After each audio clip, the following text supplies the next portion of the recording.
살아계신 나의 하나님, 주의 이름을 높여드립니다. 주님의 마음을 품으라는 말씀입니다. 예수님은 공적 사역을 시작하신 이후 수많은 사람들을 만나십니다. 그들과 대화를 나눴습니다. 복음을 전하려고 하는 목적의 대화들이었지만 때로는 그 예수님의 말씀에 꼬투리를 잡아 예수님의 그 영향력을 감소시키려고 하는 그러한 자들도 많았습니다. 그들은 예수님이 누구신지도 모르고 예수님의 말씀을 이해하지도 못하고 그런 상태에서 주님을 향해서 어리석은 그런 질문과 답변을 일삼은 것입니다. 불순한 의도로 찾아오지 않았다고 할지라도 무지함 때문에 어리석게 말하는 그런 사람들도 많이 있었습니다.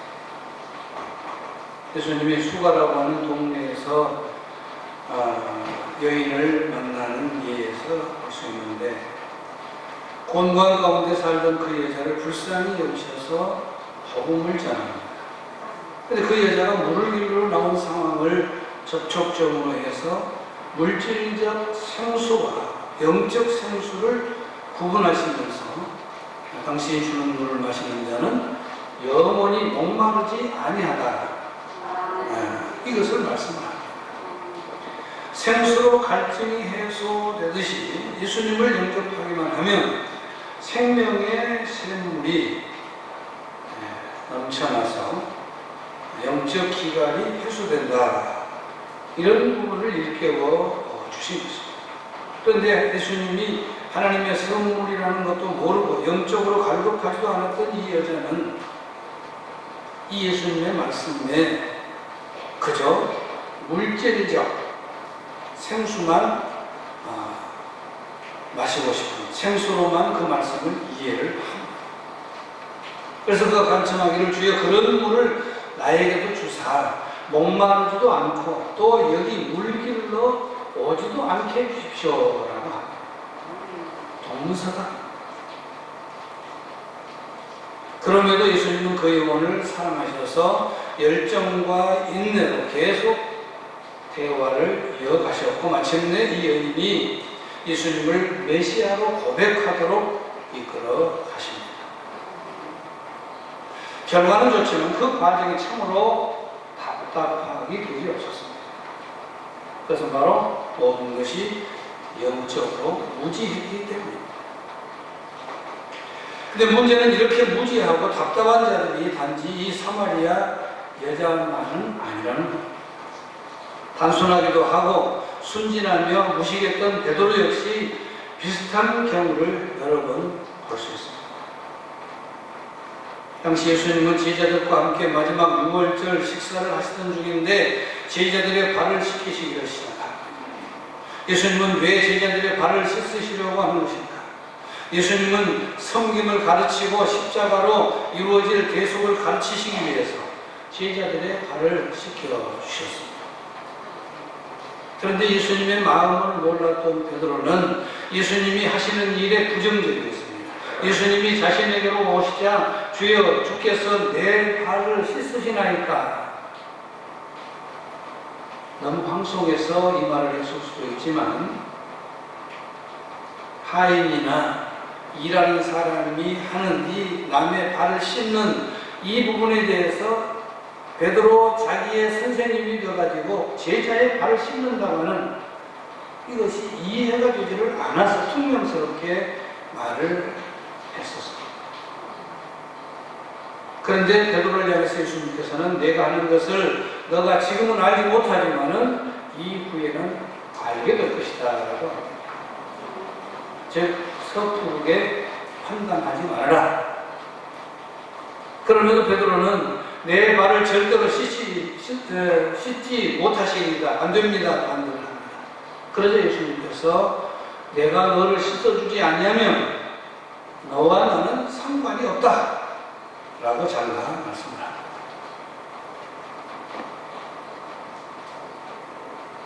그러니까 이번에는 발뿐만 아니라 손과 머리도 씻어주라고 합니다. 여전히 예수님의 마음을 알지 못하는 베드로의 답답함을 볼 수 있습니다. 예수님께서 내가 하는 것을 너가 지금 알지 못하나 이후에는 아니라고 말씀하신 것처럼 너무도 예수님의 마음을 알지 못했습니다. 예수님의 마음을 너무 몰라서 이해는 되지만 그래도 세속시뿐만 아니라 예수님의 체포와 신문, 십자가로 이어진 상황에서 베드로가 보인 행동을 보면 역시 거기에서도 실망스러움을 금할 길이 없습니다. 그가 예수님의 마음을 알았더라면 많은 것들이 달랐을 겁니다. 도망치지도 않았을 겁니다. 예수님의 제자임을 부정하지도 않았을 겁니다. 그러면 베드로가 알지 못했던 예수님의 마음은 도대체 뭘까? 오늘 말씀을 통해서 나는 예수님의 마음을 잘 알고 있는가? 여러분은 예수님의 마음을 잘 알고 있는가? 베드로가 이렇게까지 예수님의 마음을 알지 못했는데 3년씩이나 따라다니면서도 그 예수님의 의중을 알아차리지를 못했다면 그럼 지금 우리는 예수님의 마음을 잘 알고 있는가? 들여다 볼 수 있기를 바랍니다. 예수님의 마음 모르면 안 됩니다. 예수님의 마음을 여러분 아셔야죠. 그냥 다니지만 교회를 그냥 다니고 있으면 예수님의 마음을 알아요.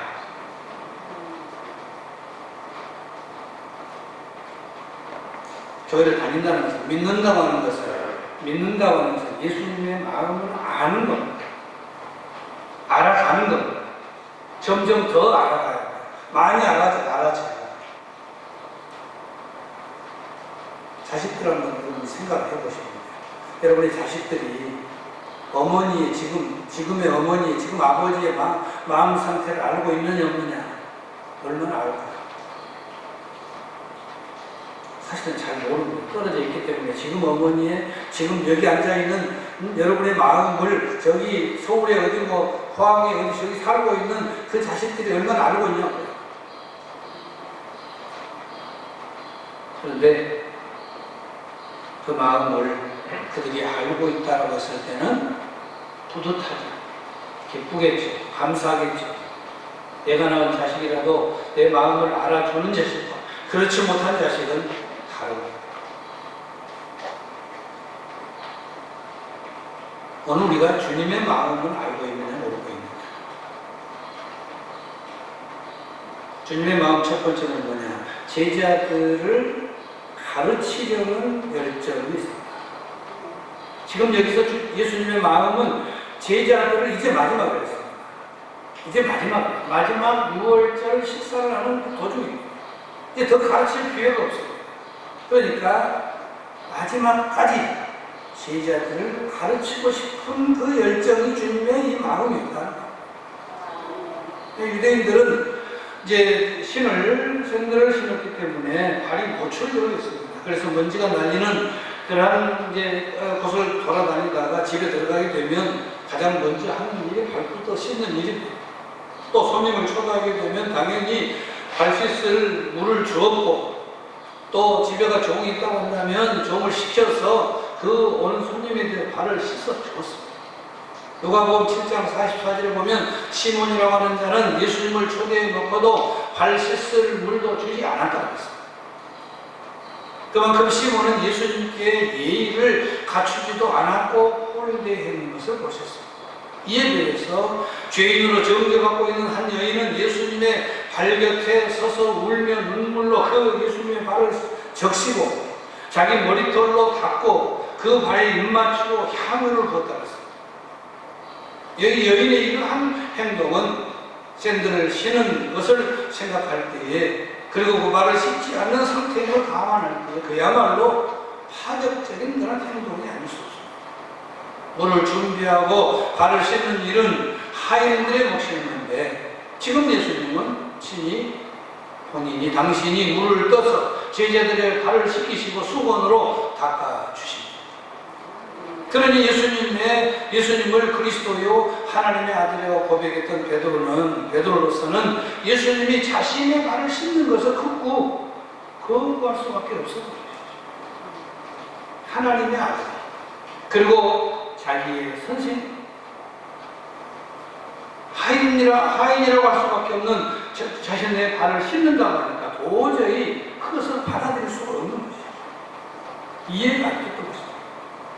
그럼에도 예수님이 제자의 발을 씻어주신 것은 예수님께서 주가 되시고 선생이 되심에도 제자들의 발을 씻어주신 것처럼 제자들도 세상에 나아가서 그렇게 행해라, 그것을 가르치기 위해서 하셨던 것이죠.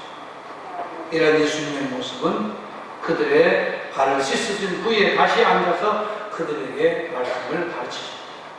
내가 너희들의 주인 아니냐, 또 선생 아니냐, 그렇지만 너희의 발을 씻었다.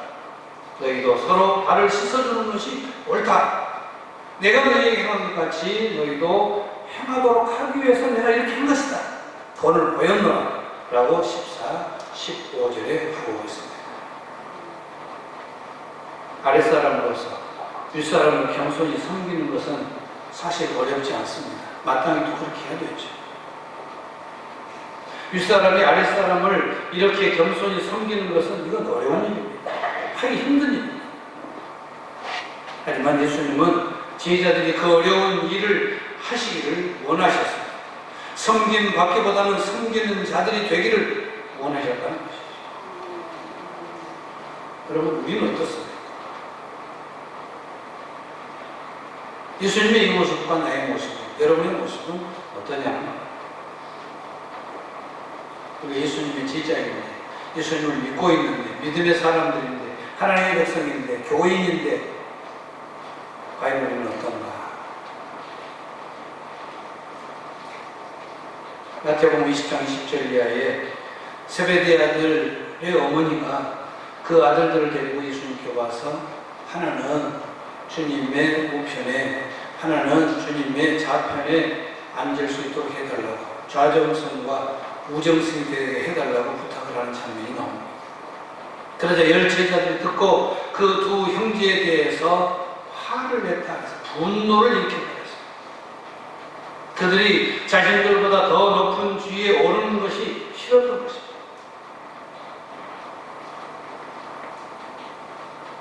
그렇게 부탁하는 것도 옳은 일은 아니지만 제자들이 그렇게 화를 내는 것 역시도 옳은 일이 아닙니다.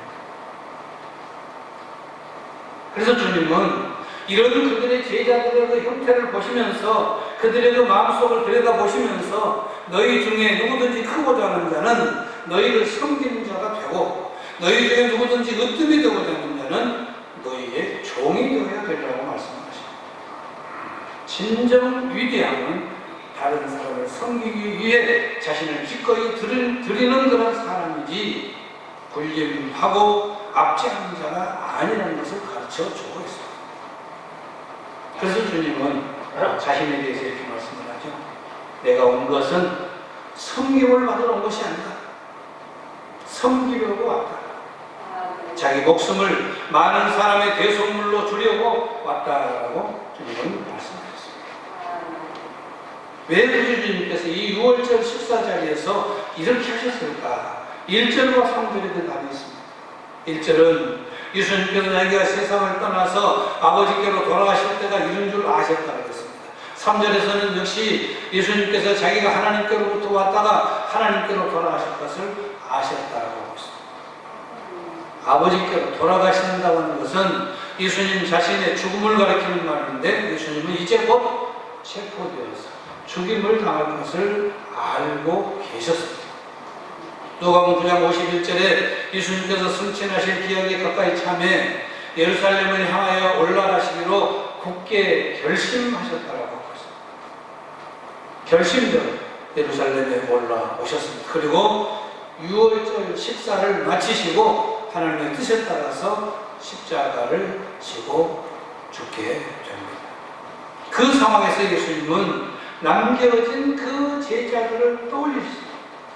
당신이 가고 없으면 이 남은 제자들이 어떻게 될 것이냐를 생각합니다.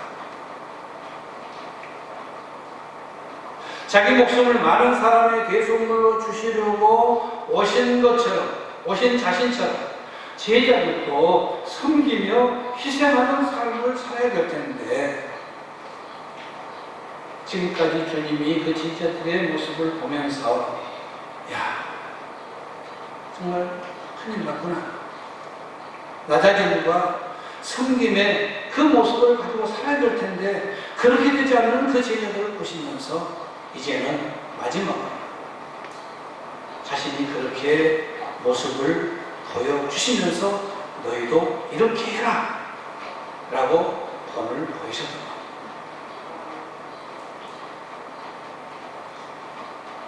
여러분, 섬김의 자리에 있으십니까? 예수님이 마지막까지 가르치시고 하셨던 이 섬김, 이것을 우리는 늘 잊지 않아야 됩니다.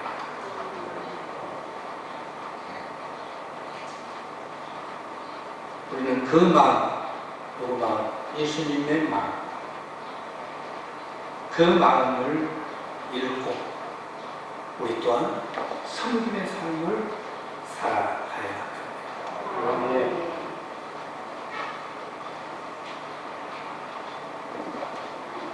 두 번째로 이 세족식은 끝까지 사랑하라는 그런 표현입니다.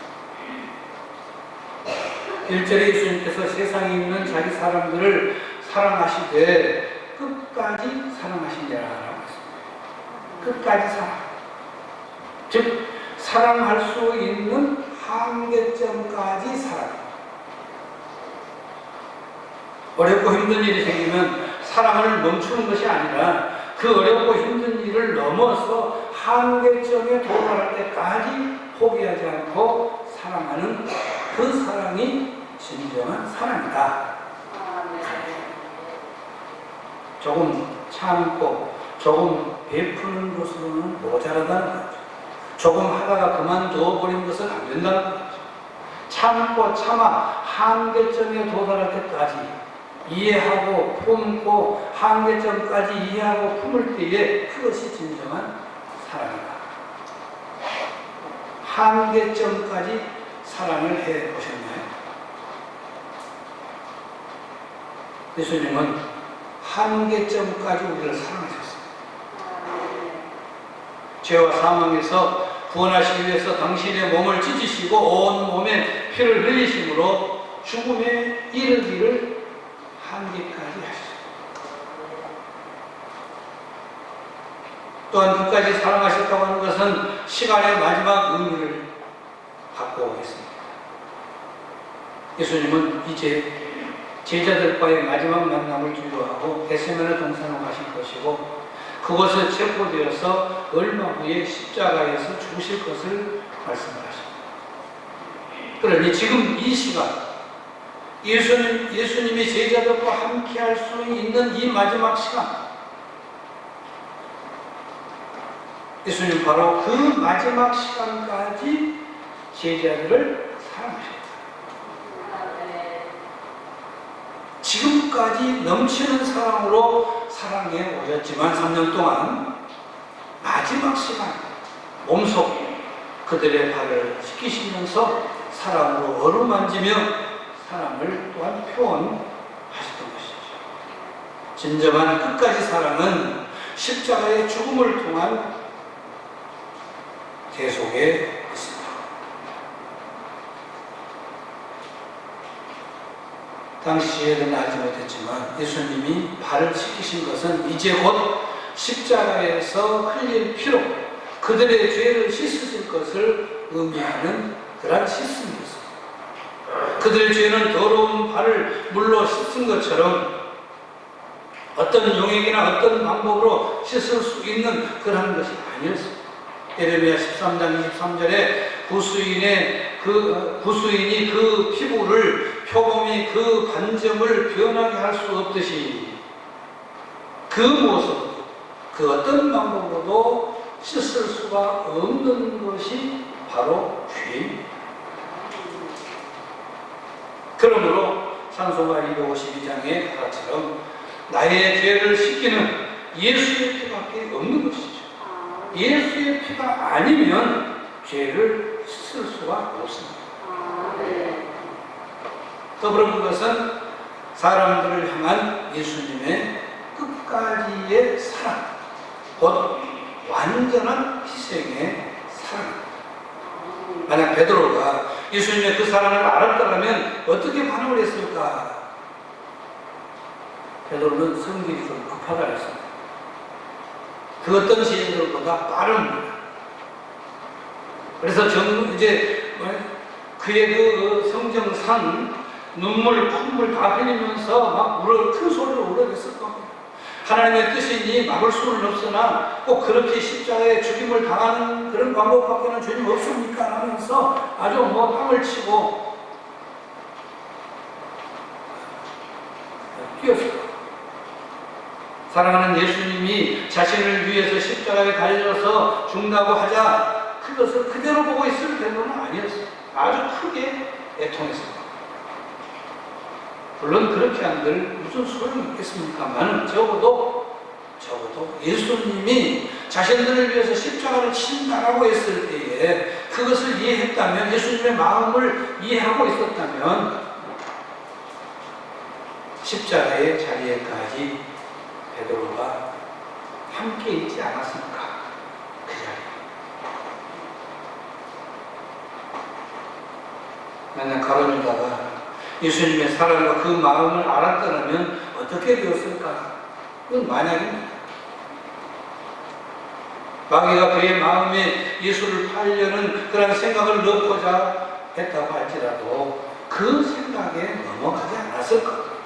아니 애당초 마귀가 그 생각을 유다에게 넣지도 않았을 겁니다. 예수님을 팔자로 지목하지도 않았을 겁니다.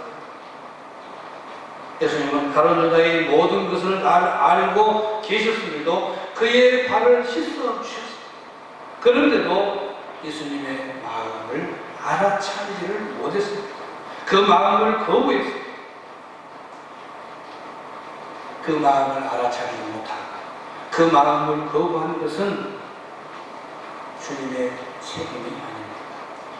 가룟 유다의 책임입니다. 여러분의 책임이 아닙니다. 예수님의 마음을 알아차리지 못하는 것은 그건 누구의 책임이 아닙니다. 우리의 책임입니다. 예수님의 마음을 알아차리셔야 됩니다. 차리지 못하니까, 예수님의 마음을 알아차리지 못하니까, 하나님의 마음을 알지 못하니까 강팍하고 교만하고 악하게 되는 것이죠. 여러분 어떻습니까? 예수님의 끝까지의 그 사랑은 베드로를 포함한 주의 제자들에게만 향한 것이 아닙니다. 그 사랑은 이스라엘에게만 향한 것도 아닙니다. 예수님의 끝까지의 그 사랑은 오늘 우리에게도 향해 있습니다. 본문 1절이 말하고 있습니다. 세상에 있는 자기 사랑들, 그러니까 모두를 향한 것이죠. 예수님의 사랑, 우리를 다 포함하고 있습니다. 정확하게 말하면 여러분은 예수님이 자기 사랑이라고 칭하고 있습니다. 예수님의 사랑이라고 하고 있습니다. 여러분은 예수님의 사랑. 그렇다면 예수님의 사랑이 그 예수님의 마음, 주인의 마음을 알지 못했어야 되겠네요. 예수님은 여러분의 죄 곧 영원한 멸망과 지옥에 처해질 그런 원인인 죄를 씻고 죄의 문제를 해결하시기를 원하십니다. 예수님은 여러분을 구원하시려고 친히 십자가에 달려 피 흘려 죽임을 당하셨습니다. 이러한 예수님의 마음을 안다면 우리가 어떻게 해야 될 것인가? 바울은 고린도서 10절에서 그 해답을 주고 있습니다. 우리가 항상 예수의 죽음을 몸에 짊어짐은 예수의 생명이 또한 우리의 몸에 나타나게 하려 함이라고 하고 있습니다. 예수의 죽음을 몸에 짊어진다고 하는 것은 무슨 의미냐? 바울이 사용한 이 죽음이라고 하는 단어는 단순한 그냥 목숨 떨어지는 그 죽음만을 의미하지 않습니다. 죽는 모든 과정을 다 말하고 있습니다. 신앙적 삶을 가리키는, 지켜나가는 그런 과정 중에서 예수의 죽음과 같은 그런 고난의 과정을 반복해 나가는, 그러니까 예수의 죽음을 몸에 짊어지는 것, 역설적이지만 죽음과 같은 고난의 과정 가운데서 예수님의 생명과 궁극적인 구원이 주어지는 거기까지 예수님께서 재림하실 때에 우리는 부활해서 그의 영광에 함께 참여하게 될 텐데, 내가 내 몸에 예수의 흔적을 지니고 있다 라고 말하는 것처럼 그렇게 살지 않으면 안 된다. 여러분, 신앙하면서 정말 내 기분 조금 안 좋더라도 다른 사람에 대해서 이런다 저런다, 그것을 또 뭐 이렇게 말로 만들어서 뭐 이런저런 좀 그렇게 안 했으면 좋겠어요. 내가 내 몸에 예수의 흔적을 지니고 있다라고 하는 것을 믿는다면 그렇게 할 수가 없어요. 그렇게 해서는 안 돼요. 내 자존심 살리고자 다른 사람 뭐 했다 못했다 잘했다 했다 이 해서는 안 돼요. 내 자존심에 좀 흠이 갔다고 해서 다른 사람에 대해서 이러고 저러고 이게 해서는 안 된다. 예수님 보세요. 그러지 않았죠. 그러니까 바울이 예수님의 마음을 안다, 예수님과 함께 고난의 자리에 있는 것, 그것으로 인해서 예수님의 흔적이 내 삶에 남는 것,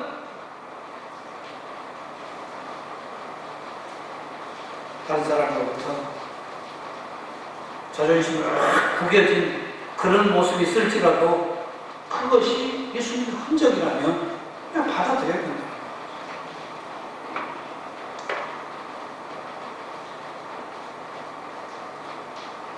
예수님의 마음을 알아 진정으로 낮은 자리에서 섬기는 삶을 사는 것이 중요하다.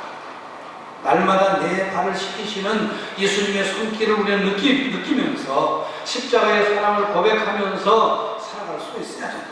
나의 십자가를 지고 내게 주어진 십자가의 길을 기꺼이 기쁨으로 걸어갈 수 있어야 된다.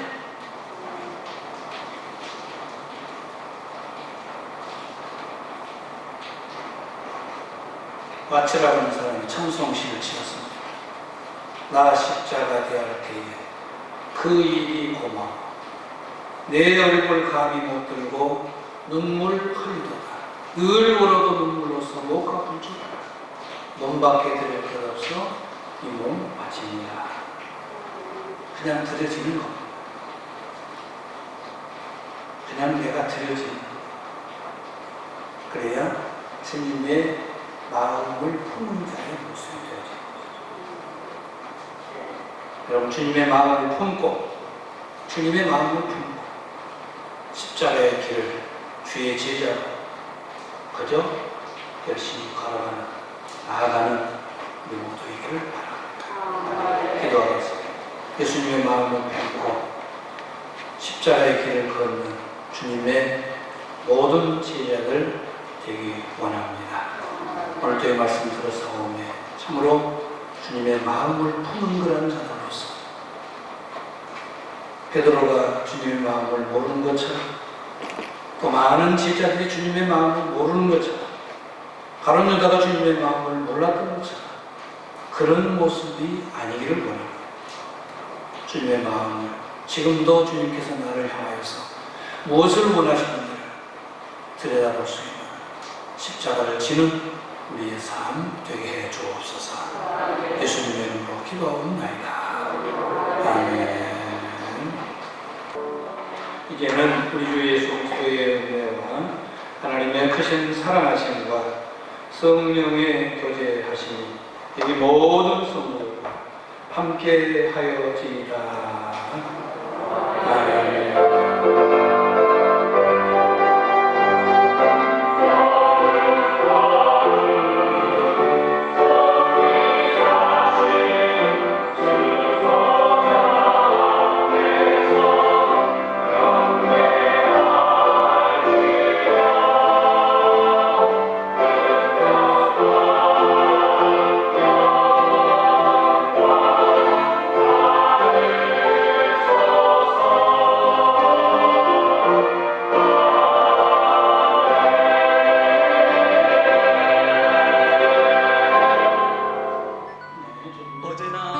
오늘이나 영원토록 동일하신 신실하신 하나님을 찬양합니다.